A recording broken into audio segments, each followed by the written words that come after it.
Весь колорит Северного Кавказа можно было увидеть в столице Чеченской Республики. На главной спортивной арене Грозного зажгли аналог Олимпийского огня. Так открылся фестиваль культуры и спорта народов Кавказа. Этнокультурного колорита придерживались абсолютно во всем.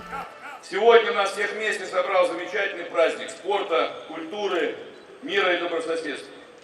Фестиваль, проходящий в нынешнем году уже в 5-й раз сам по себе, успел стать одним из самых ярких событий общеокружного кавказского масштаба, а значит и мощным объединяющим фактором, делающим всех нас, жителей Кавказа, ближе друг к другу.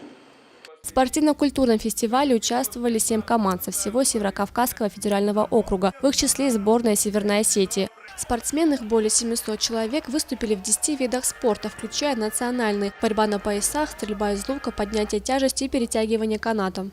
Золотую медаль нашей команде удалось завоевать лишь в армспорте. На первую ступень пьедестала поднялся Атсамаз Уртаев. У нас было 3 категории: 65, 80 и свыше. У нас есть 1 золото, 1 бронза и 4 место.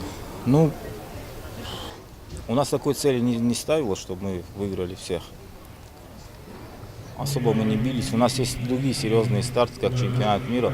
Люди там туда готовятся. Привезли мы не первых номеров. Вот единственный, кто приехал, Атсамаз Уртаев, 80 килограмм. Он тоже едет на чемпионат мира. Он стал у нас чемпионом. Гости фестиваля соревновались не только в силе и ловкости. Недалеко от стадиона имени Билимханова развернули национальные подворья. Там проходила отдельная, не менее яркая программа. Выступали местные артисты, а гостей знакомились с народным ремеслом и историей народов Кавказа. Вот в таком вот павильоне расположилась традиционно-культурная экспозиция Северной Осетии. Здесь все, начиная от национальных костюмов, народных инструментов, орудий труда, ну и, конечно же, кухни. Все, что может поближе познакомить гостей с историей и культурой Осетии. Аланское подворье посетил председатель правительства Северной Осетии Сергей Такоев. Мы представили экспонаты из фондов Национального музея нашей республики, работы современных художников, этнографов и ремесленников.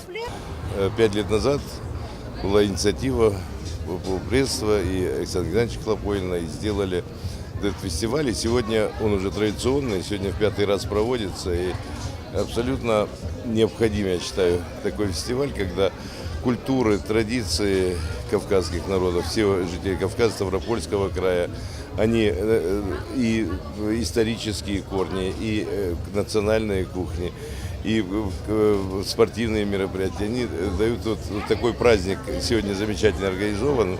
Официальная делегация фестиваля во главе с полпредом президента России в СКФО Сергеем Меликовым и главой Чеченской Республики Рамзаном Кадыровым также посетила павильон Северной Осетии. Свое внимание Кадыров остановил на скифском оружии, выполненном в зверином стиле.